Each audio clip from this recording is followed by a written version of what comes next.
इन दिनों राज्य उत्तराखंड में मूल निवास और स्थायी निवास की बहस छिड़ी हुई है। हर कोई मूल निवास और स्थायी निवास के पक्ष में अपनी अपनी दलीलें दे रहा है, लेकिन मूल निवास और स्थायी निवास के पीछे तकनीकी पहलू क्या है और कानूनी जानकार इसके बारे में क्या कहते हैं, विस्तार से जानते हैं।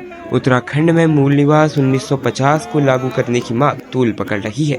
इतना ही नहीं, बीते 28 जनवरी को हल्द्वानी में मूल निवास स्वाभिमान महारैली का आयोजन भी किया गया। यह रैली आयोजन मूल निवास भू कानून समन्वय संघर्ष समिति के बैनर तले हुई। इसी बीच उत्तराखंड में मूल निवास और स्थायी निवास की बहस होने लगी है, जिसके बाद कई तरह के तर्क सामने आ रहे हैं। उत्तराखंड में मूल निवास और स्थायी निवास के कानूनी पेचीदगियों पर बारीकी से अध्ययन करने वाले पंकज पेन्यूली बताते हैं कि 8 अगस्त 1950 और 6 सितंबर को राष्ट्रपति के माध्यम से एक नोटिफिकेशन जारी किया गया था, जिसको वर्ष 1961 में गजट नोटिफिकेशन के तहत प्रकाशित किया गया था। इसमें भारत के अधिवासन को लेकर कहा गया था कि वर्ष 1950 से जो व्यक्ति देश के जिस राज्य में मौजूद है वो वही का मूल निवासी होगा। इस नोटिफिकेशन में साफ तौर से मूल निवास की परिभाषा को परिभाषित किया गया था। मूल निवास की अवधारणा को लेकर भी स्पष्ट व्याख्यान किया गया था। भारत में मूल निवास को लेकर पहली बहस 1977 में हुई, जब 1961 में महाराष्ट्र और गुजरात राज्य का विभाजन हुआ। यहाँ पर मराठा संप्रदाय ने मूल निवास को लेकर पहली बार सुप्रीम कोर्ट में बहस की। इसके बाद देश की सुप्रीम कोर्ट की संवैधानिक पीठ यानी कि 8 जजों की पीठ ने अपने फैसले में राष्ट्रपति के साल 1950 के नोटिफिकेशन को मूल निवास के लिए देश के हर एक राज्य में बाध्य किया। साथ ही 1950 में प्रेसिडेंशियल नोटिफिकेशन को बाध्य मानते हुए मूल निवास की सीमा को 1950 ही रखा। साल 2000 में देश के 3 नए राज्यों का गठन हुआ, जिसमें उत्तराखंड, झारखंड और छत्तीसगढ़ शामिल थे। इन 3 नए राज्यों में से झारखंड और छत्तीसगढ़ राज्य ने मूल निवास को लेकर के प्रेसिडेंशियल नोटिफिकेशन को मान्य मानते हुए 1950 को ही मूल निवास रखा। लेकिन उत्तराखंड में बतौर मुख्यमंत्री नित्यानंद स्वामी के नेतृत्व में बनी भारतीय जनता पार्टी की अंतरिम सरकार ने मूल निवास के साथ एक स्थायी निवास की व्यवस्था कर दी।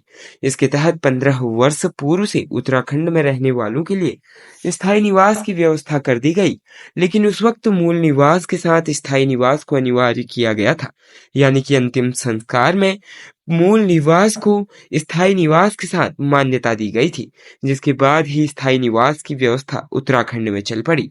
वर्ष 2010 में जब उत्तराखंड में भारतीय जनता पार्टी की सरकार थी, उस समय उत्तराखंड के हाईकोर्ट में नैना सैनी बनाम उत्तराखंड राज्य केस नंबर AIR 2010 UTT36 और देश के सुप्रीम कोर्ट में Pradeep Jain versus union of India case number AIR 1984 SC 1420 दो अलग अलग याचिकाएं फाइल की गई। इन दोनों याचिकाओं में एक ही विषय रखा गया था, जिसमें उत्तराखंड में राज्य गठन के समय निवास करने वाले व्यक्ति को मूल निवासी के रूप में मान्यता देने की मांग की गई थी। लेकिन इन दोनों याचिकाओं पर सुप्रीम कोर्ट और हाई कोर्ट ने एक ही फैसला दिया। वो फैसला 1950 में हुए प्रेसिडेंशियल नोटिफिकेशन के पक्ष में था, जहां पर याचिकाकर्ताओं को सफलता हासिल नहीं हुई और उत्तराखंड में 1950 का मूल निवास लागू रहा।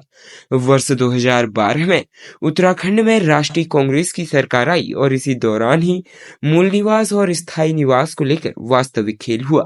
17 अगस्त 2012 को उत्तराखंड हाई कोर्ट में एक याचिका की सुनवाई हुई, जिसमें हाई कोर्ट की सिंगल बेंच ने फैसला दिया कि 9 नवंबर 2000 के दिन से राज्य में निवास करने वाले व्यक्तियों को मूल निवासी माना जाएगा। हालांकि यह उत्तराखंड राज्य पुनर्गठन अधिनियम 2000 की धारा 24 और 25 के अधिनियम 5 और 6 अनुसूची के साथ 1950 में लागू हुए प्रेसिडेंशियल नोटिफिकेशन का उल्लंघन था।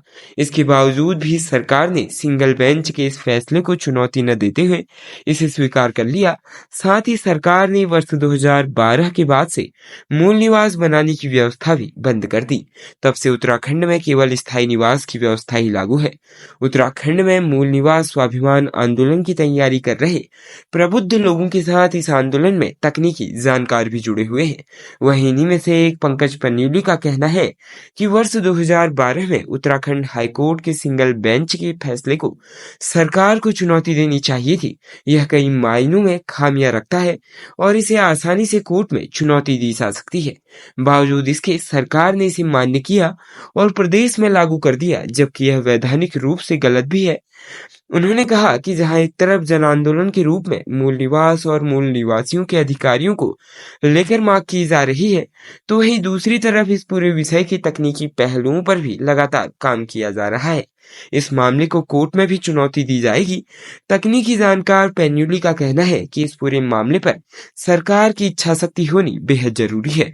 उन्होंने कहा कि कई मामलों में कोर्ट निर्णय देता है, लेकिन सरकार अपनी सहूलियत के हिसाब से कानून बना देती है या फिर अध्यादेश भी लाती है।